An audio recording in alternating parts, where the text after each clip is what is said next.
नमस्कार दोस्तों, स्वागत है आप सभी का। आज इस वीडियो में हम बात करेंगे NSAP की, जिसकी फुल फॉर्म है नेशनल सोशल असिस्टेंस प्रोग्राम। ये एक अम्ब्रेला वेलफेयर प्रोग्राम है। इसके तहत बहुत से स्कीम्स को चलाया गया है। आज इस टॉपिक को हम विस्तार से कवर करने वाले हैं। इंडियन इकोनॉमी के पर्सपेक्टिव से ये काफ़ी इंपॉर्टेंट है। कई बार इस टॉपिक से सवाल हमें देखने को मिले हैं, चाहे वो UPSC हो, चाहे वो स्टेट PCS एग्ज़ाम्स हो, SSC हो, NDA हो या बाकी छोटे मोटे एग्ज़ाम्स हो।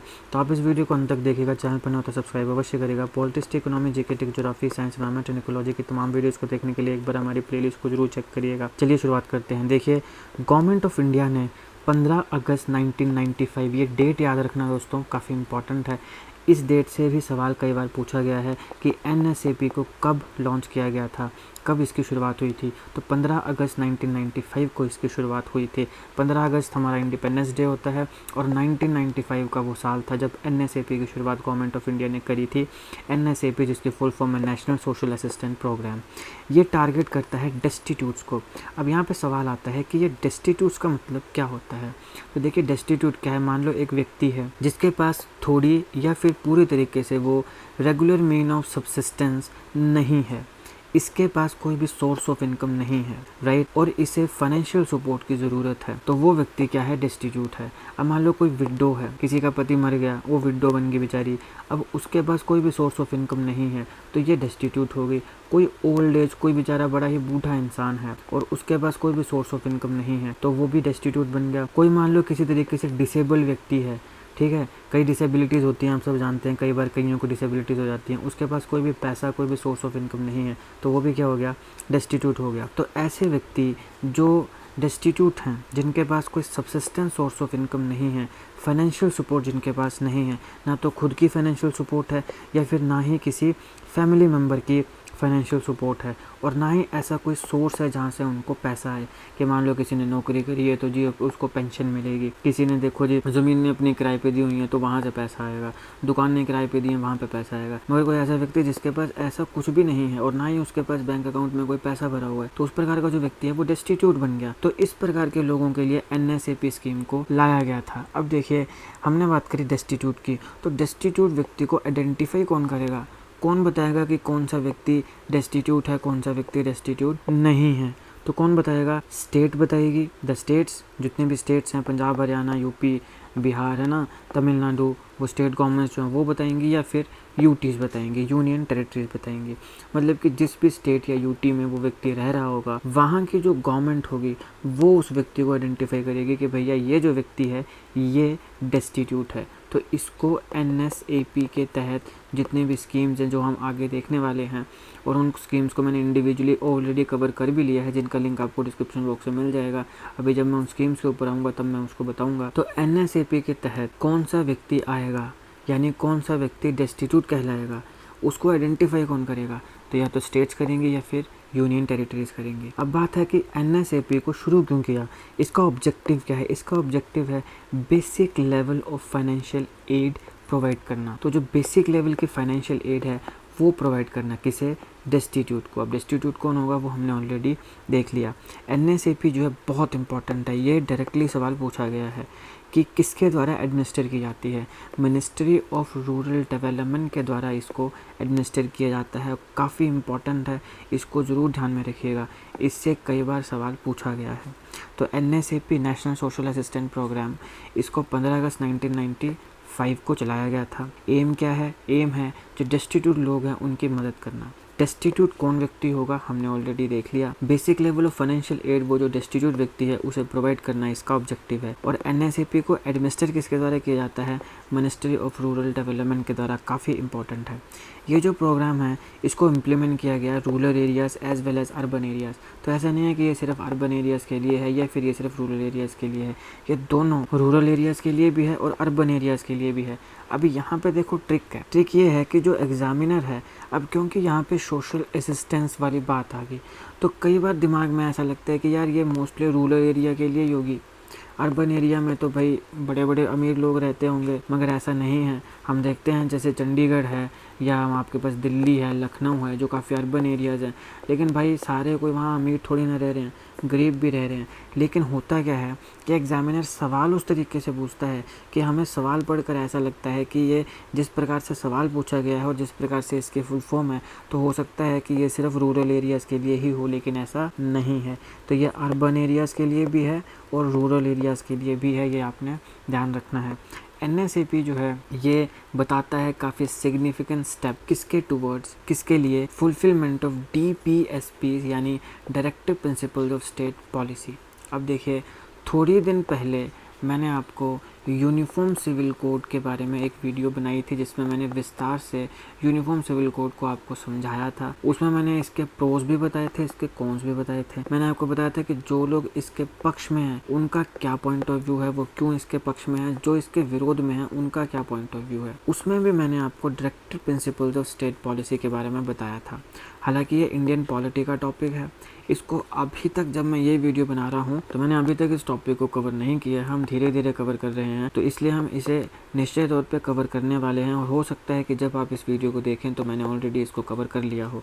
तो आप हमारे चैनल को सब्सक्राइब अवश्य कर लीजिएगा और जो बेल आइकॉन है उसको भी ज़रूर दबा लीजिएगा। और मुझे आपकी सपोर्ट की ज़रूरत है। मेरा अभी बहुत ही छोटा चैनल है, तो इसलिए अगर हो सके तो प्लीज़ सब्सक्राइब करिएगा। अगर आपको मेरे चैनल में थोड़ा सा भी वीडियोस या कंटेंट जो है या फिर मेरे पढ़ाने का तरीका आपको अच्छा लग रहा हो तो प्लीज़ मेरे चैनल को सब्सक्राइब करके मुझे सपोर्ट करिएगा और बेल आइकॉन को जरूर दबा दीजिएगा। तो UCC यूनिफॉर्म सिविल कोड के टाइम भी मैंने आपको बताया था कि ये directive principle of state policy में आता है। उसी प्रकार से जो NSAP है वो भी फुलफिल करता है directive principles of state policy को। Directive principle of state policy जो कि हमारे कॉन्स्टिट्यूशन ऑफ इंडिया में दिए गए हैं। अब यहाँ पे दो बातें हैं। पहली चीज़ तो ये कि डायरेक्टिव प्रिंसिपल स्टेट पॉलिसीज होते क्या हैं। दूसरी बात ये कि कौन कौन से आर्टिकल्स हैं जिनके तहत NSAP काम कर रही है और वो DPSPs को फुलफ़िल कर रही है। तो देखिए, सबसे आसान भाषा में DPSPs होते क्या हैं। हमारे भारत का जब संविधान बना तो उस समय जो है वो दो चीज़ें देखी गई। पहला तो ये देखा गया कि कौन सी ऐसी चीज़ें हैं जो कि डायर नेसेसिटी है कि होनी ही चाहिए, जैसे कि फंडामेंटल राइट्स। अब फंडामेंटल राइट्स बहुत ज़रूरी थे। क्यों ज़रूरी थे? क्योंकि फंडामेंटल राइट्स इम्पॉर्टेंट हैं किसी भी एक इंडिविजुअल व्यक्ति की ओवरऑल डेवलपमेंट के लिए। तो इसलिए फंडामेंटल राइट्स को एज इट इज़ डाल दिया गया और उसको लागू भी कर दिया गया। लेकिन कुछ ऐसी चीज़ें थी जो हमारे संविधान निर्माताओं को लगी कि इस देश में होनी चाहिए, ठीक है, लेकिन डायर नीड नहीं है। मतलब ऐसा नहीं है कि अभी होनी चाहिए। जैसे मैंने यूनिफॉर्म सिविल कोड के टाइम भी आपको मैंने बताया था कि हमारे जो संविधान निर्माता थे उन्होंने कहा कि इस देश में यूनिफॉर्म सिविल कोड होना चाहिए, लेकिन ये रिस्पॉन्सिबिलिटी किसकी है? सेंट्रल गवर्नमेंट की। मतलब जो स्टेट गवर्नमेंट है या सेंट्रल गवर्नमेंट है, जो हमारी स्टेट है बेसिकली, उसकी ये रिस्पॉन्सिबिलिटी है। जब भी उसको लगेगा कि अभी समय आ गया है यूनिफॉर्म सिविल कोड लागू करने का, तो वो कर सकते हैं। आजकल क्योंकि यूनिफॉर्म सिविल कोड काफ़ी खबरों में है, तो इसलिए मैं आपको बता रहा हूँ। इसको मैंने ऑलरेडी कवर किया है, अगर आप चाहें तो देख सकते हैं। लिंक आपको डिस्क्रिप्शन में मिल जाएगा। उसी प्रकार से बाकी और भी बहुत चीज़ें थी जो हमारे संविधान निर्माताओं को लगे कि इस देश में होनी चाहिए, लेकिन उस पर्टिकुलर टाइम पे, क्योंकि नया नया हमारा भारत आज़ाद हुआ था, तो उस पर्टिकुलर टाइम पे और भी बहुत ज़्यादा चैलेंजेस थे। तो उस समय जो चीज़ें नहीं लागू की जा सकती थी, लेकिन हमारे देश के संविधान निर्माता चाहते थे कि वो लागू हों, तो उन्होंने उसको किस में डाल दिया? DPSPs में डाल दिया, directive principles of state policy में डाल दिया। पहली चीज़। अब दूसरी चीज़ ये है कि अगर मान लो कोई भी DPSP लागू नहीं होता है तो आप किसी को बोल नहीं सकते। मतलब आप देखो, कोर्ट में नहीं जा सकते कि भैया ये DPSPs में ये चीज़ लिखी हुई है और ये जो गवर्नमेंट है हमारी उसको लागू नहीं कर रही है, क्योंकि ये नॉन जस्टिशिएबल हैं। पूरी की पूरी अथॉरिटी किसके पास है? सरकार के पास है, गवर्नमेंट के पास है। जब भी उसको लगे कि इस देश में ये चीज़ होनी चाहिए जो DPSPs में लिखी है, तो वो उस समय उसको लागू कर सकती है। तो ये directive principle of state policy हमारे कॉन्स्टिट्यूशन ऑफ इंडिया में इंशाइंड है। अब ये तो बात होगी DPSPs की। अब हम अपने टॉपिक पर आते हैं कि NSAP कैसे DPSPs को फुलफ़िल करता है और कौन कौन से DPSPs को फुलफ़िल करता है, यानी कौन से आर्टिकल्स को ये जो NSAP है ये फुलफ़िल करता है जो DPSPs के अंडर आते हैं।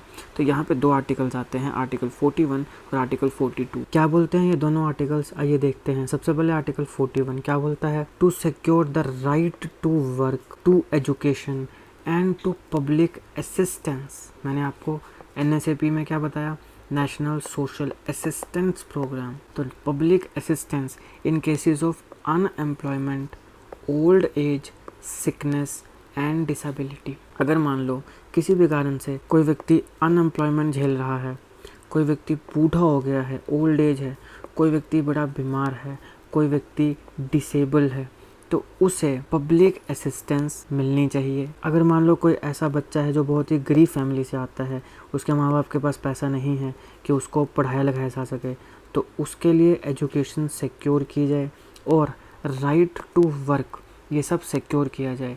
ये कौन सा आर्टिकल बोलता है, आर्टिकल 41 बोलता है। अच्छा, जब मैंने आपको DPSPs के बारे में बताया तो मैं वहाँ पर एक इम्पॉर्टेंट चीज़ बताना भूल गया कि DPSPs आर्टिकल 36 से 51 के बीच में आते हैं, तो ये भी आपने ध्यान रखना है। तो 36 से 51 के बीच में आ गया 41 और 42। तो 41 हमने देख लिया, सिक्योर करना क्या, right to work, to education, public assistance. Article 42 बोलता है the state shall make provisions for securing just and humane conditions of work and for maternity relief. तो स्टेट जो है वो ऐसे प्रोविज़न बनाए कि जहाँ पर भी काम वगैरह है, वर्क कंडीशंस हैं, वो ह्यूमेन वर्क कंडीशंस हों, और वहाँ पे अगर कोई महिला काम कर रही है तो उसे मैटरनिटी रिलीफ जो है वो मिले।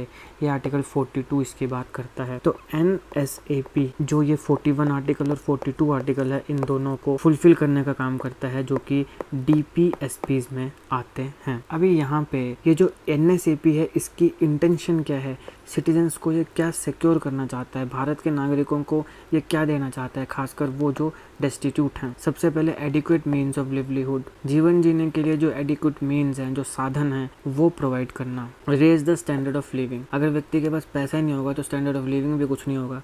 और आपको सबको पता है कि जैसे जैसे पैसा आने लगता है तो स्टैंडर्ड ऑफ लिविंग भी अच्छा होने लगता है। कोई कच्चे मकान में रह रहा है, पैसा आ गया, पक्का मकान बना लेगा। कोई मान लो 2 लाख की गाड़ी चला रहा है, पैसा आ गया 10 लाख की गाड़ी चलाएगा, ठीक है। कोई मान लो 2 टाइम खाना खा रहा है, पैसा आ गया 4 टाइम खाना खाएगा। तो मतलब कि इस प्रकार से स्टैंडर्ड ऑफ लिविंग जो है वो रेज करना। दूसरा है इम्प्रूव पब्लिक हेल्थ। अब मान लो कोई बीमार वगैरह हो गया, पैसा नहीं है तो भैया आप सब जानते हैं अस्पतालों में कितना पैसा लगता है, खर्चा होता है इलाज के लिए। पैसा ही नहीं होगा तो फिर इलाज कहाँ से कराएगा। तो पब्लिक हेल्थ को इम्प्रूव करना। फिर फ्री एंड कंपलसरी एजुकेशन देना बच्चों को। तो जो बच्चे हैं बेचारे, अगर मान लो कि कोई बेचारे गरीब घर में पैदा हो जाता है तो उसमें गरीब घर में पैदा होना, उस बच्चे की कोई भी गलती उसमें नहीं है, इसलिए उस बच्चे को शिक्षा से वंचित नहीं रखा जा सकता। इसलिए फ्री और कंपलसरी एजुकेशन बच्चों को प्रोवाइड करना इसका एम है। अब हम इम्पॉर्टेंट एस्पेक्ट पे आते हैं, कंपोनेंट्स। अभी तक हमने बात की कि आर्टिकल 41 और 42 को ये फुलफ़िल करता है। हमने बात करी कि डेस्टिट्यूट जो हैं उनके लिए ये काम करता है, लेकिन ये कैसे काम करता है। मैंने आपको बताया कि ये वेलफेयर प्रोग्राम है, ये एक अम्ब्रेला वेलफेयर प्रोग्राम है। इसके तहत कुछ इम्पॉर्टेंट स्कीम्स चलती हैं। तो अब हम देखेंगे कि वो कौन कौन सी स्कीम्स हैं जो NSAP के तहत चलती हैं, और उन्हीं स्कीम्स के माध्यम से जो डेस्टिट्यूट्स हैं उन्हें मदद दी जाती है, और उन्हीं स्कीम्स के माध्यम से आर्टिकल 41 और 42 फुलफ़िल होता है। तो देखिए, सबसे पहले 15 अगस्त 1995 जब NSAP की शुरुआत हुई थी, जब NSAP की इंसेप्शन हुई थी, उस समय क्या था, 3 इम्पॉर्टेंट कंपोनेंट्स थे। आज के समय 5 हैं, उस समय 3 कंपोनेंट्स थे। कौन कौन से? National old age pension scheme, national family benefit scheme और नेशनल मैटरनिटी बेनिफिट स्कीम। इन तीनों को हमने ऑलरेडी कवर कर लिया है। वैसे तो मैंने सारे ही कवर कर लिए हैं, अगर आप चाहें तो देख सकते हैं। इन वीडियोस का लिंक आपको डिस्क्रिप्शन बॉक्स में मिल जाएगा। इसके साथ साथ आप हमारी प्लेलिस्ट में जाइएगा इंडियन इकोनॉमी, वहाँ पर भी आपको काफ़ी वीडियोस मिल जाएंगी। 1995 में ध्यान रखो, जब इसकी इंसेप्शन हुई थी तो 3 कंपोनेंट्स थे। कौन कौन से? National old age pension scheme, national family benefit scheme, national maternity benefit scheme. ये 3 स्कीम्स थे। अब मैंने आपको एक और चीज़ बताई, NSAP इसे एडमिनिस्टर कौन करता है? Ministry of rural development. तो इन सारी स्कीम्स को भी कौन एडमिनिस्टर करेगा? Ministry of rural development. लेकिन नेशनल मैटरनिटी बेनिफिट स्कीम जो थी, इसको 1 अप्रैल 2001 में मिनिस्ट्री ऑफ रूरल डेवलपमेंट से निकाल के ministry of health and family welfare में डाल दिया गया था। तो ये आपने ध्यान रखना है कि पहले मिनिस्ट्री ऑफ रूरल डेवलपमेंट इसको एडमिनिस्टर करती थी, लेकिन बाद में 1 अप्रैल 2001 में इसे ministry of health and family welfare को ट्रांसफ़र कर दिया गया।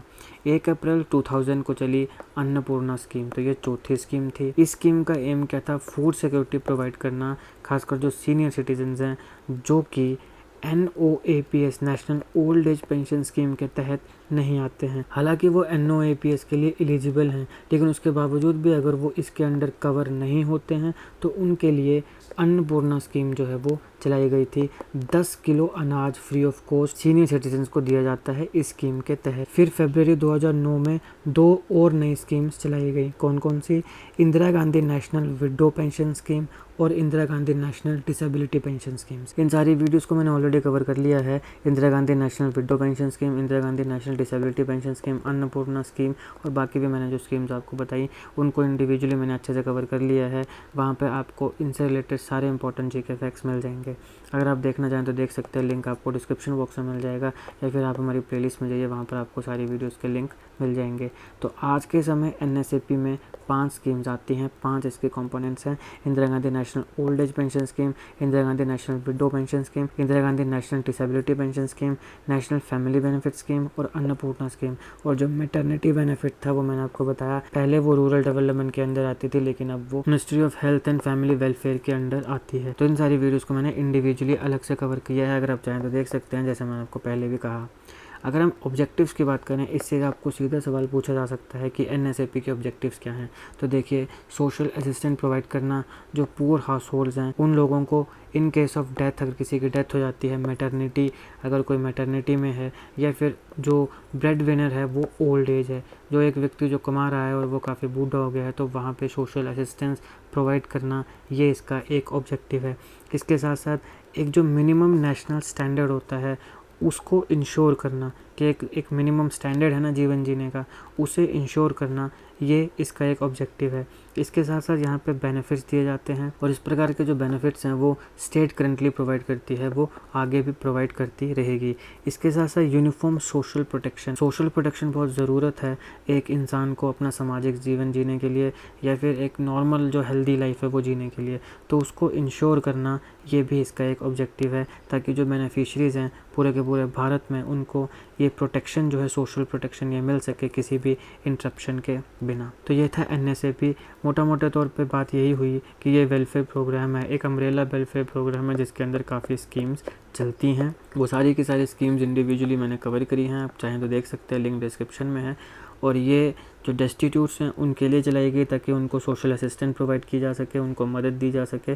और ये हमारे DPSPs के आर्टिकल 41 और 42 को क्या करती है? फुलफ़िल करती है। ये इस लेक्चर का एनालिसिस था। आई होप आपको वीडियो अच्छी लगी। अगर आपको अच्छी लगे तो लाइक करिएगा, शेयर करिएगा। Politics, economy, GK, geography, science, environment and ecology की तमाम वीडियोज़ को देखने के लिए एक बार हमारी प्लेलिस्ट को जरूर चेक करिएगा।